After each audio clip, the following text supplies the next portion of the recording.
서울대 명예교수였던 박완서 소설가가 1990년도에 9월부터 1년간 가톨릭 잡지에 생활성서라는 곳에 글을 연재한 게 있습니다. 그 글 제목이 뭐냐면 한 말씀만 하소서. 한 말씀만 하십시오. 근데 여기에는 굉장한 아픈 사연이 있습니다. 이분이 가톨릭 잡지에 생활성서에 쓴 글에 보면은 내용이 뭐냐면 25살 된 아들이 죽게 돼요. 그 아들을 살리기 위해서 그렇게 몸부림치고 그렇게 했는데 이 아들이 세상을 떠나게 됩니다. 거기에 대한 충격과 고통으로 이분이 소설가니까요. 신에 대한 원망, 그리고 인간의 한계, 내면의 고통, 신앙이 무엇인가, 믿음이 무엇인가 하는 본질적 고민에 대해서 신에 대한 원망, 하나님이 정말 살아계시면 이런 일이 왜 일어나는 것인가, 더더군다나 나에게 그에 대한 원망, 가장 제 가슴 아픈 일기책처럼 이렇게 써져 있는 이 책에는요, 자식이 죽었는데 엄마 되는 자기는 꾸역꾸역 밥을 먹고 있는 내 모습이 토하고 싶다, 그런 내용이에요. 여러분 중에 혹시 읽어보신 분 계시나요? 저는 시라든가 좀 소설 같은 데 좀 관심이 많아서 이런 책들을 좀 많이 접해보기도 했습니다, 젊은 날. 자, 그런데 그 소설의 핵심이 뭐냐 하면은 자신의 인간 한계에 대한 고백이거든요. 근데 이것은 누구나 겪는 거예요, 사실은. 그러나 이것이 아무렇지도 않은 것처럼 우리가 한 주간 지내고 또 한 주간 지내고 한 주간 살아야 되는 것이 우리 인생의 삶입니다. 제가 아는 선배 목사님, 학교로는 그분은 또 나보다 더 늦게 신학교를 갔어요. 이분이 육군 중령 출신입니다.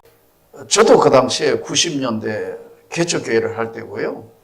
이분도 이제 개척교회 할 때. 이제 갓 목사 안수를 받아가지고 한 번은 저를 초청했어요. 그래서 개척교회 하는데 제가 개척교회 가서 설교를 하는데 목사님하고 사모님 얼굴 표정이 참 밝고 그래요. 뭐 교회 내봤자 뭐 한 30명 이쪽 저쪽 모이는 작은 교회더라고요. 나도 뭐 개척교회 했을 때니까 그때 뭐 한 30-40명 모인 지하교회 할 때인데 설교를 다 해놓고 같이 식사하고 내가 어떻게 목사가 됐는가 자기 이야기를 하는 거예요. 아들이 둘이었는데 그 첫째 아들의 병명이 뭐냐면 검무력증. 근육이 전부 흐늘흐늘해가 마지막에 여기까지 와서 숨 쉬지 못해서 죽는 무서운 병이에요. 그러니까 이게 현대의학으로 못 고치는 거예요. 자기는 그때 예수를 안 믿었대요. 그래서 사모님하고 자기하고, 근데 현역이었으니까 휴가만 내면 전국 기도원에 거의 안 가본 데가 없다더라고요. 계속해서 가서 살려달라고 기도했는데 첫 아들은 숨을 대기 전에 마지막 숨을 거둔데 둘째 아들은 괜찮다고 생각했는데 세상에 둘째 아들도 중학교 지내고 고등학교 들어갈 시점 되니까 형과 같이 똑같이 검무력증이 온 거예요. 두 번째는 절대 안 됩니다, 하나님. 정말로 하나님이 살아계시면 이런 일이 있을 수 없는 거 아니에요?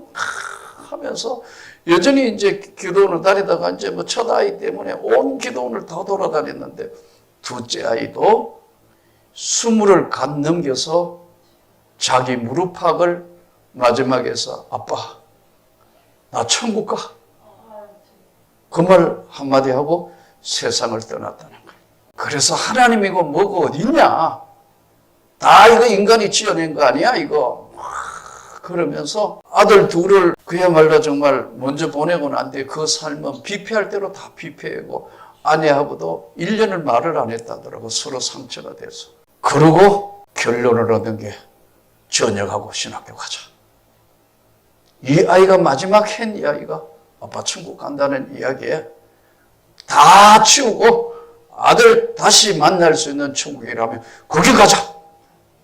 그래서 다 때려치우고 신학교 올라와가 늦은 나이에 오니까 오라는 데도 없고 그래서 이 목사님 나 개척했다고. 야, 이 개척교회 서름은 안 해본 사람은 모르기 때문에 울고 싶은데 둘이 붙들고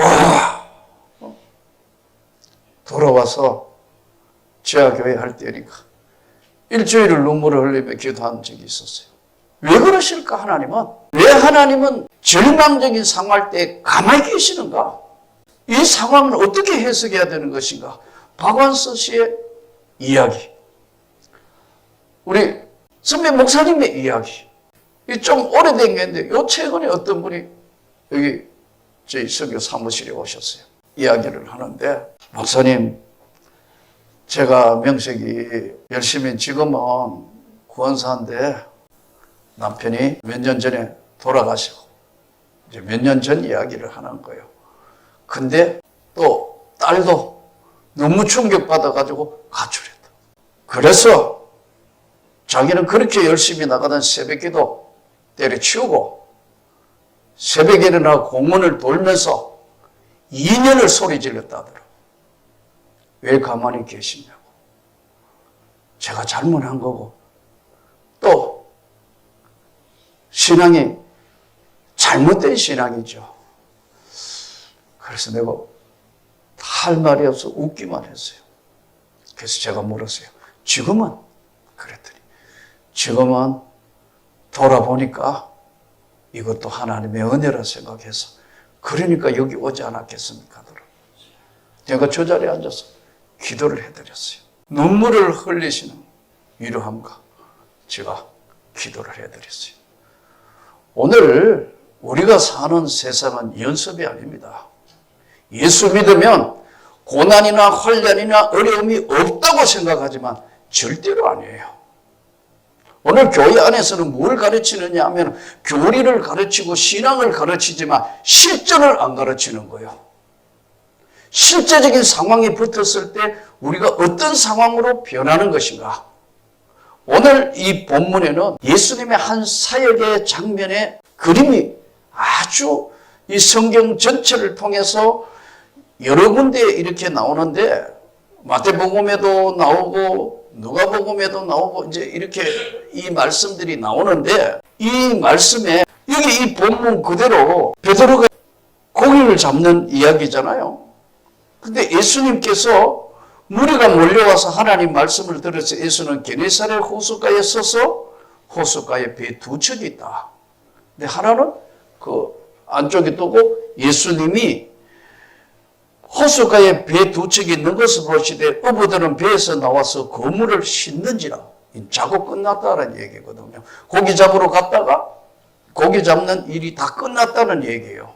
그래서 배에 이제 그물을 다 이제 긋고 씻는데 예수께서 한 배에 오르시니 한쪽 배 두 척 있는데 한쪽에 그물 다 싣고 있고 한 배에 오르시니 그 배는 시몬의 배라. 육지에서 조금 떼기를 청하시고 육지에서 요만큼 이제 거리를 두고 앉으시니 배에서 무리를 가르치시더니 말씀을 마치시고, 예수님은 아무리 무슨 일들을 다 한다더라도 뭔가가 제일 중요한 것은 중심에 뭐냐면 항상 말씀이에요. 그러니까 성경에 있는 말씀이 교리적으로나 평소에 그냥 외우는 거로 끝나는데 사도신경 한번 예를 들어 볼까요? 전능하사 천지를 만드신 하나님 아버지를 내가 믿는다는 거예요. 내가 믿는다는 거예요, 그분을. 근데 그거를 그냥 뭐 주기도 뭐 외우듯이 무슨 이게 교회 안에서 실전이 부족하다는 거예요, 제 이야기는. 내가 믿사오며 그 아들 예수 그리스도를 내가 믿습니다. 제사함 되는 걸 믿습니다. 다시 사는 걸 믿습니다. 마지막 날 심판도 믿습니다. 성령의 역사를 믿습니다, 이거예요. 근데 이게 사도신경이나 주기도문이 내 생명과 내 신앙의 고백으로서 나와야 되는데 아니단 말이에요, 지금.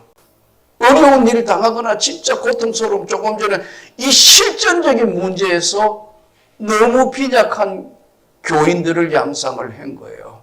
그물을 다 씻는데 예수님이 좀 띄워놓고 말씀 다 마치고 베드로야 시몬에게 이르시되 깊은 데 가서 그물을 내려 고기를 잡으라. 저는 오늘 이 본문을 묵상함에 있어서 내 인생의 깊은 데는 어딘가? 우리 인생에 예수님이 이야기하시는 깊은 데는 어딘가? 깊은 데 가서 그물을 내려라. 이 대부분 보면 우리가 아까 말씀드린 것처럼 경험하지 못한 것들을 그냥 이런 것들로 가득 채워져 있다가 보니까 자신을 돌아볼 시간이 없어요. 그래서 반응을 보니까 시몬이 대답하되 선생님 우리가 밤이 새도록 그물을 내려 고기를 잡았지만 물고기는 밤에 주로 보면 우리가 동해나 아니면은 바깥에 보면 고기 잡으러 가보면요 밤에 환하게 불을 켜놓으면 고기떼가 몰려오잖아요. 그때나 지금이나 이 물고기가 잡히는 시간이 있단 말이에요. 깊은 데 가서 그물을 내려라. 물고기 잡히는 시간도 아니고 이제 다 끝나고 그물 씻는데 깊은 데가 그물을 내려 고기를 잡으라. 베드로의 반응이 뭐냐 하면 밤이 맞도록 그물을 내려 고기를 잡았지만 한 마리도 잡지 못했지만은 말씀해 줘서 그물을 내리리라. 이때 깊은데 내 인생이 어디냐? 말씀에 진짜 의지하는 건가? 제가 긴 시간 목회를 하면서 어떨 때 내 자신을 돌아볼 때 많아요. 요즘 이 선교 사무실에 예배 드리면서 어제도 참 저녁 늦은 시간까지 참 하면서 1시간에 이 주일 예배 1, 2, 3, 4, 5부 교회는 1부, 2부, 3부, 4부, 5부 적지 않은 많은 사람들이 예배 드리기 위해서 이 예배를 드릴 때는 내가 일주일 이 한 번의 예배를 위해서 깊은 시간에 기도를 했다. 근데 어제는 내가 진짜 회개한 거야. 왜냐하면 이 선교사님들과 여기 지금 우리 목회자들 예배는 내가 이렇게 기도 안 해도 되는 것처럼 하는데 어제는 나에게 책망하는 거예요. 내가 진짜 하나님의 말씀을 전했던 지금까지 하고 다르게 하고 있다는 거예요. 맞죠?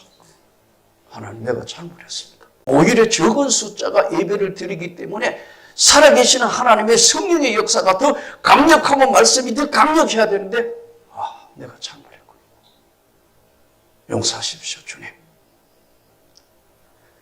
오히려 선교사들이 모여가지고 하나님 앞에 또 뭐 예배가 이게 진짜 리얼한 예배가 돼야 되는데 어때요? 아니었구나. 찬양대 한 사람들이 찬양의 화음이 맞나 안 맞나까지 신경을 쓰고 막 모니터가 어떻게 되느냐 이 수많은 성도들 위해서 여러분 작은 교회와 큰 교회는요 예배를 드리면 전혀 다른 상황이 벌어집니다. 작은 사람 모아놓고 하면은 이 비유가 맞는지 자동차로 얘기하면 티코 몰고 다니는 거예요. 아무데나 주차해도 되고 아무데나 가지만 큰 교회 목회에 수많은 사람 모이고 하는 건 대형 트럭을 모는 거하고 똑같아요. 무게가. 또 수많은 사람 싣고 다니는 대형 버스 운전하는 거 똑같다고. 내가 잘못했구나. 하나님 앞에는 예배는 똑같은 예배인데도 준비가 안 돼 있구나. 나는 여러분들이 다음부터는 정말 좀 준비하고 예배에 참석하면 좋겠습니다. 하나님 앞에서는 예배는 살아계신 하나님 앞에 드리는 건데 깊은 데 가서 그물을 내려 고기를 잡으라. 어마어마한 고기를 잡으니까 전부 옆에서는 전부 손짓해 가지고 가득 채워 있는 고기를 잡아오가 박수치고 놀라고 주변에 있는 어느 본문대로 이는 자기와 함께 있는 모든 사람이 고기 잡힌 것으로 말미암아 전부 기뻐하고 오늘 우리 애들 이야기로 아주 쉽게 얘기하면 대박났다 대박났어. 와 말씀을 들으니까 대박이 나가 수많은 고기 잡았고 뭐 이거 장사 잘 되고 축복 이거 난리난 이야기인데 베드로의 반응은 전혀 다른 반응이에요. 성경 오늘 제일 중심적인 8절을 한번 보십시오.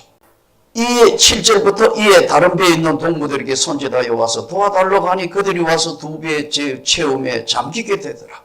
시몬 베드로가 이를 보고 예수의 무릎 아래 엎드려 이르되 주여 나를 떠나소서 나는 죄인이로소이다. 여기 오늘 내 인생의 깊은 데는 어디냐? 내가 죄인인 걸 깨닫는 데부터 출발한다. 내 인생의 가장 깊은 데가 어디냐? 주님 나는 죄인입니다. 베드로가 지금 예수님 발 앞에 무릎 꿇고 엎드려서 있는 깊은 데는 자기 발견이에요. 겸손한 것과 겸손한 척하는 것은 다릅니다. 겸손은 본질적인 거예요. 겸손은 진실한 거예요. 겸손은 있는 그대로의 모습을 이야기하는 거예요. 그러나 겸손한 척하는 것은요, 자신 거는 감추는 거예요. 남의 것만 보는 거예요. 남의 잘못된 것, 남의 어떤 것, 뭐 한국 교회가 어떠니 뭐냐, 아니에요. 우리가 죄인이에요. 우리가 잘못하기 때문에 이 대한민국이 지금 한국 교회가 이 지경 되고 왔다 갔다 하고 지금 그런 거예요. 다른 말로 이야기하면 깊은 데는 뭐냐 하면은 자기 재발견이에요. 베드로도 지금 엄청난 고기 잡았으니까 기뻐 날뛰며 뭐 예수님께 안겨서 최고다 막 그럴 텐데 베드로가 딱 깨닫는 것이 하나님의 역사를 만나니까 나는 죄인입니다. 나를 떠나가십시오. 나 같은 거 옆에 있으시는 절대로 안 됩니다. 베드로의 모습이 오늘 우리 모습이 되면 좋겠습니다. 깊은 데는 자기를 재발견하고 하나님 앞에 은혜의 자신이 하나님 앞에 어떤 존재인가를 재발견하는 것이 이게 바로 오늘 내 인생의 깊은 데예요.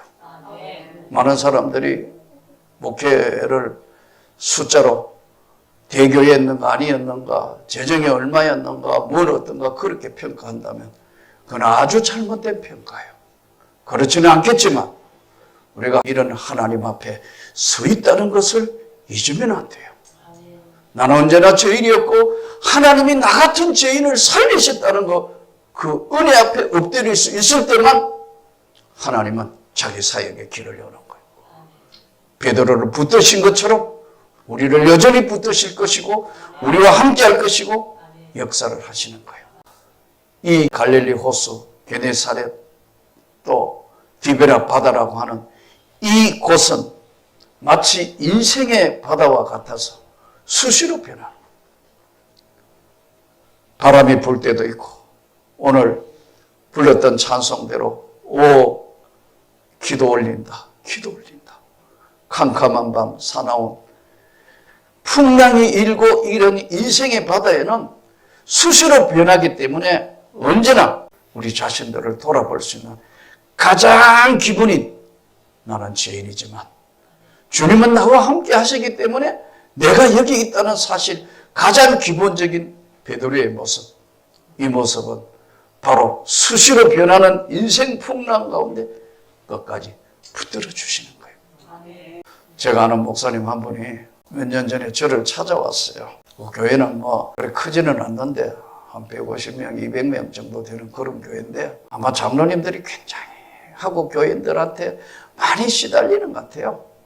너무 힘드니까 저한테 상담을 하는데 뭐라고 하냐면 목사님 왜요? 그랬더니 저 이제 목회 그만하고 갈비집 하려는데 어떻게 생각하세요? 내가 때려쳐. 그대 얼굴을 보니까 갈비집 갈비 안 팔릴 것 같아요. 때려치고 다시 시작하는 거야. 그대가 변하면 교회도 변하는 거야.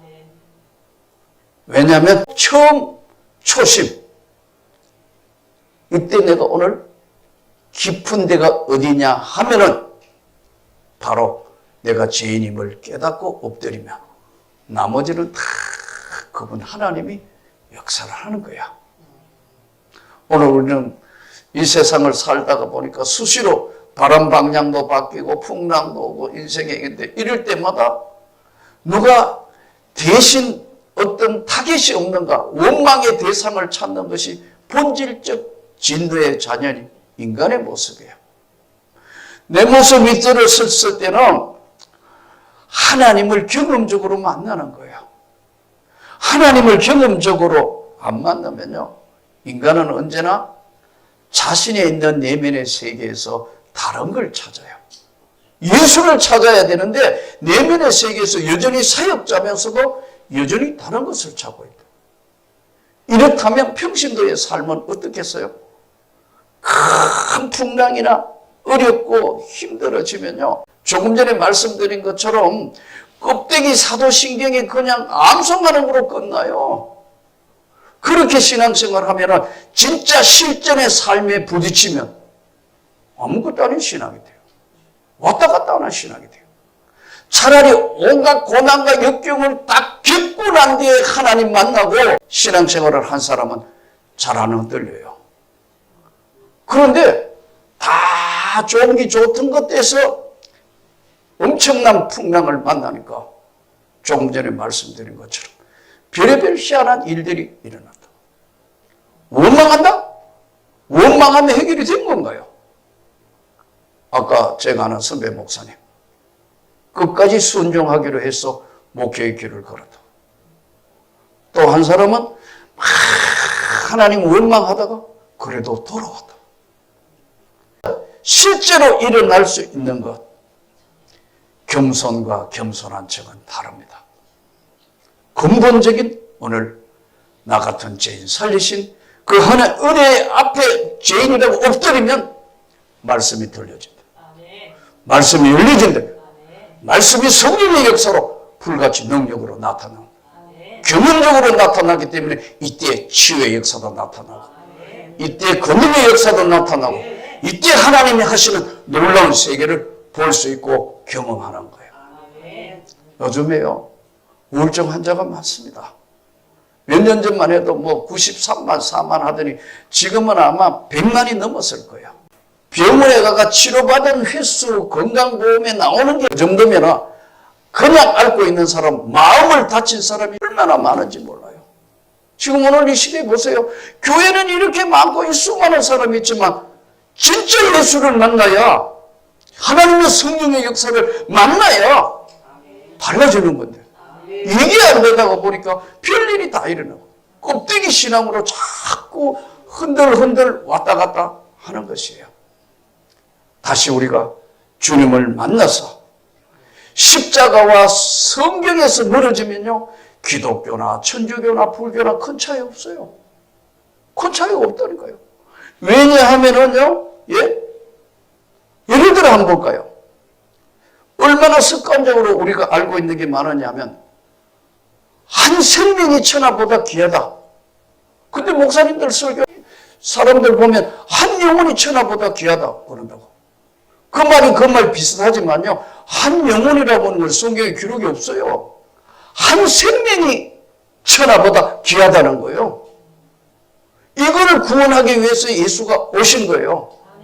즉 쉽게 이야기하면 영혼 구원만 하고 실제 삶을 안 가르친 거예요. 실전에 부딪혔을 때 어떤 고난이나 어떤 아픔이나 어떤 힘든 것도 이길 수 있는 성령의 역사, 성경 밖으로 절대로 넘어가지 않는 하나님의 말씀이 내 영혼에 다가오면 치유해 주신다. 나타나신다니까요, 지금도. 근데 이걸 못 믿고 이걸 안 하다가 보니까 별일이 다 있는 거예요. 우리가 잘 아는 또 웃기는 이야기들 많아요. 보면은 동방박사 몇 명이라고 하면 3명 그런다고. 성경에 어디 동방박사 3명이 어디 있어요? 근데 아예 찬송가에도 뭐 동방박사 3사람, 이게 세뇌되다시피 해가 동방박사 3사람이래요. 그래가지고 이걸 알아맞추기 위해서 6세기 때는 동방박사 이름 알아맞추려고 했는데요, 기독교 문헌에 나온 거 보면 6세기에 동방박사 3사람 이름이 나와요. 멜로, 발사살, 가스퍼. 이 진짜냐? 하면은 몰라. 그럴 거로 예상하는 거예요. 왜? 성경에 없는 거니까. 그런데 3사람으로 인식하고 있다니까요. 이게 바로 실전에 경험하지 못한 신앙생활로 그렇게 만들어버렸다. 저는 오늘 다시 말씀드립니다. 불교나 기독교, 천주교 뭐가 달라? 안 믿는 사람이 이렇게 이야기합니다. 불교에서는 고를 이야기하죠. 고를 꺼내야 된다. 고는요, 인연에 얽매인다고 이야기하는 건데 이것은 내가 어찌할 수 없는 한계가 고예요. 그걸 끊는다는 거예요. 고를 끊는다. 불교에 또 무아라는 이야기를 합니다. 무아는 다른 말로 얘기하면 고정된 실체가 없다 이런 뜻이에요. 왜냐하면은 나는 존재하지만 나는 변하는 것이기 때문에. 근데 불교 수행체제나 천주교 수행체제나 다른 세상에 있는 종교들 수행체제가 다 비슷해요. 기독교가 유일하게 다른 것이 있다면 하나님 말씀이에요. 성령의 역사란 말이에요. 경험적으로 이게 할 때만 성령의 역사. 베드로가 오늘 그분 예수를 만났기 때문에 다른 사람 다 대박 났다고 지금 난리 났는데 나는 죄인입니다. 이게 오늘 우리가 만나야 될 예수. 우리가 지금부터 이제 나가서 선교사님들 무엇이든 어떤 우리 교회에서 바로 이 예수의 생명을 명확하게 전달하고 이 예수가 살아계신 하나님의 아들이라는 사실을, 생명을 주시는 분이라는 사실을 확실하게 전해서 하나님 앞에 영광을 돌릴 수 있기를 진심으로 간구하고 축복합니다.